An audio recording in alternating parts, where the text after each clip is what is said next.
Hi, I thought this would be a fun idea, so that's why this video exists. So the first game I beat this year and what I spent most of January playing was Final Fantasy VII Remake.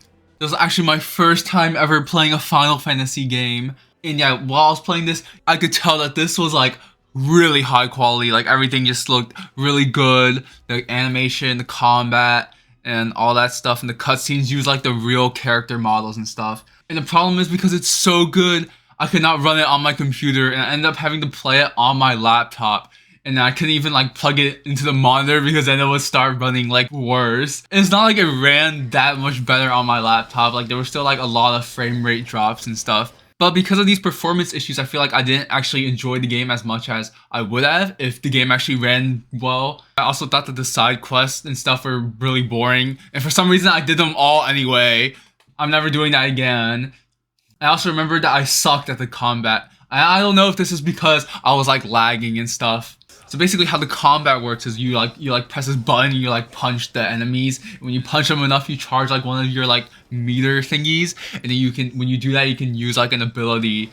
But what happened was I just kept taking damage every time I was able to charge one of those. I just used it to heal my characters. But I guess during like towards the end of the game when I actually kind of figured out what the enemies did and how to like avoid them, the combat was a lot more fun when I was like actually getting to use my stuff and actually knowing how to like fight them. So I don't know, but I felt like for most of the game I did not know what I was doing. But yeah, I really enjoyed the story in this game, and I might play Rebirth. Maybe I'll play it when the third game in the trilogy comes out so I can be late to that one too. Or maybe I should play it like after I get a better computer.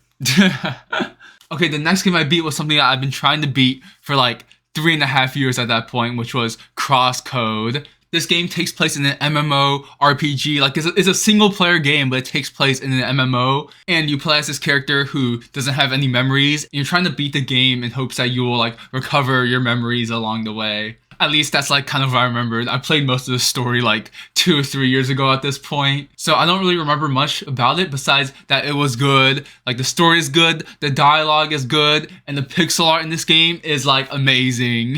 The combat is also like very in-depth. You can like shoot like a long range shot, you can melee, you can dash, you can block, and then each of these all have like an ability. And then on top of that you have 4 of these elements, and then they all have different abilities depending on which element you're in. And each element has a skill tree, and those have different, you can switch out the abilities if you want. So yeah. I think what this game falls short on is the pacing, which is kind of why it took me so long to beat it. Because they give you all these side quests, and then like I don't really know where I'm supposed to go. Like some of the times I'm like spending like just trying to find where I'm supposed to be. And then the thing is you can't really skip the side quests because then you'll be under leveled during the main story. So you kind of have to at least do like some of them. But I didn't want to. And then there's this one part of the game where I needed better gear. So I ended up having to run around these 4 screens farming this rare enemy so I can get the rare drop so I could use it to buy the gear. Like this is not a real MMO, I don't want to do this. But yeah, I did find that I was under leveled throughout like a lot of it, or maybe I just suck. But like I just felt like I kept dying so easily and I needed like better levels and better like equipment to always like catch up with like whatever the main story was.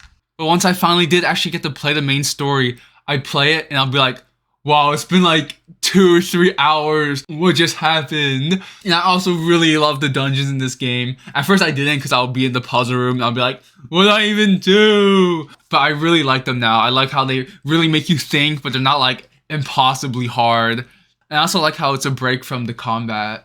The part that I played this year was kind of just finishing up the main story, and after all these years, after all this time playing, I get the bad ending. And then after that I stopped playing and I never really figured out how to get a better ending because the game wasn't super clear on what I was supposed to do. So if I ever do, I might just Google it. And there's also DLC, which at this point I don't know if I'm gonna play. Like I'm kind of interested, but there's also so many other games that I want to play. After that, my friend introduced me to this game called Helltaker, and yeah, it's like a puzzle game. You should just play it. It's free. I also played the other game by the same developer called Awaria. It's this game where you're trying to like run around and repair these machines and you need like the right like materials to do that. It's also free and it's pretty good. It also gets like kind of hard later on.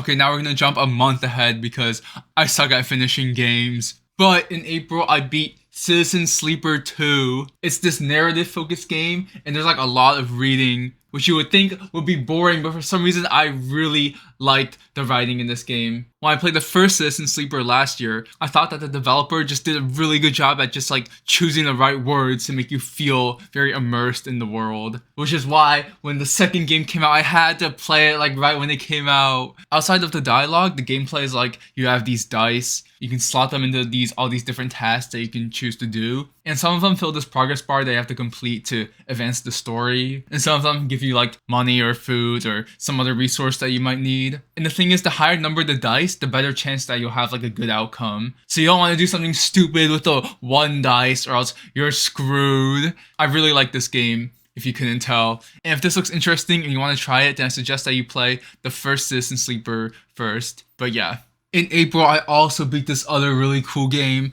I got this on the Steam sale, and this might actually be one of the best games I've ever played. It's called Ever Seen a Cat? So basically what you do is you're trying to see all the cats on the screen, and you just like click them when you see the cat. And yeah, so once you see all the cats, you get to go to the other screen and see all the rest of the cats. This game is so good. I 100%ed it all. I saw all the cats. Okay, that is it for April. In May, I beat Neva, which is this kind of this story-based game where you have like this fox character and you're also a character in the game too. You have like a sword and and yeah, and the combat is kind of similar to Hollow Knight. There's a lot of parts in this game where you fight enemies and stuff, and I feel like your moveset is pretty similar. I thought this game was really good. There was also like platforming, I think.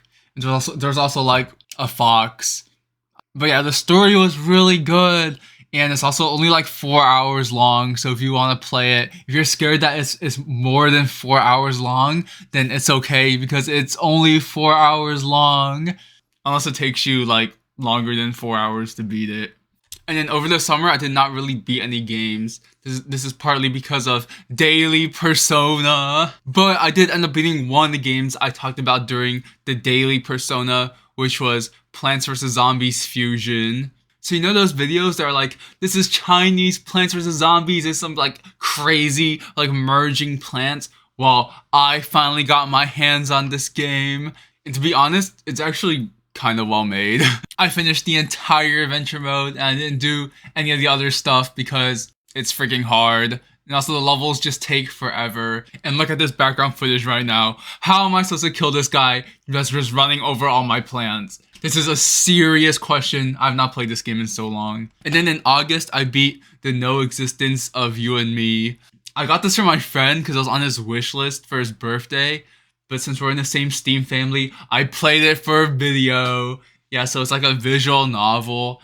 And I guess it was pretty good. Like I never played any other visual novels, so I wouldn't know. But it's like I don't really know what we're doing for most of the game. Like I don't really get what the entire plot was going on, but yeah, I guess it's good. And then I also beat Undertale for the first time in August, and it's just as good as what everyone says it is. I really like the dialogue, like when you go try to sell something in a shop, the person's like, bro, who do you think I am? I'm trying to run a business here. And yeah, I just had like a really fun time playing this game. And now I guess I get all the Undertale references. I wanted to play this game first so that I could play the new Deltarune Chapter 3 and 4 that came out over the summer. But then I just like never played those, so yeah. I actually originally played it to make like a video that I never released because I just didn't think it was that good. But I did like already record all of my voiceover for it and stuff, and I just have to edit it, which is like the part that takes the longest. So if anyone wants to see Undertale video that might be like kind of mid, I don't know, maybe I'll actually make it. Okay, fast forward 3 months because I suck at beating any games, and we have Dispatch. Dispatch is a game where for most of it you literally just watch a cutscene and make choices. It's like one of those Telltale games, like it's like freaking Minecraft story mode, and the gameplay part is literally an office job where you manage and dispatch superheroes. So Why is it so good? Like, if you told me this game was just like Minecraft story mode, I'll be like, okay, that sounds boring. If you said this game's kind of like a management kind of game where you manage superheroes, I'll be like, that could be interesting. It could be like Citizen Sleeper, kind of, maybe. But for some reason, the game just does a really good job at combining both of these things together. The story is just like very well designed, and it's like watching a show, I think. And the story kind of impact what happens when you do like the dispatching part of the game. This game was completely different than what I thought it was gonna be when I decided to try it out. And the story just really ties everything together like super well. And this is definitely my favorite game I've played this year. Well, besides Ever Seen a Cat, of course. And then in December, I played through Unbeatable. I've been waiting for this. Unbeatable is like this rhythm game with the story mode, and the story is like you get to punch enemies to the music in the background. This was basically my experience playing the game. Yo, is this Persona? This is just like Persona. Where are we going?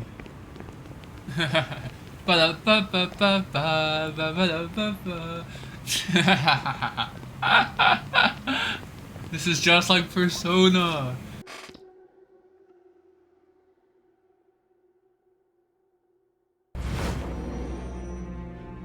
I can't believe this game is just like Persona. But other than that, the rhythm game part is also pretty good. Like, I really like the song selection. I think most of it is like original music. I don't know, but I think it is. And I've literally been like coming back to this game just to play the songs because I want to hear them. So yeah, that was Unbeatable. You can actually beat it, actually. And of course, for the last game this year, I had to play one of the best games that was ever made, which is Ever Seen a Cat 2?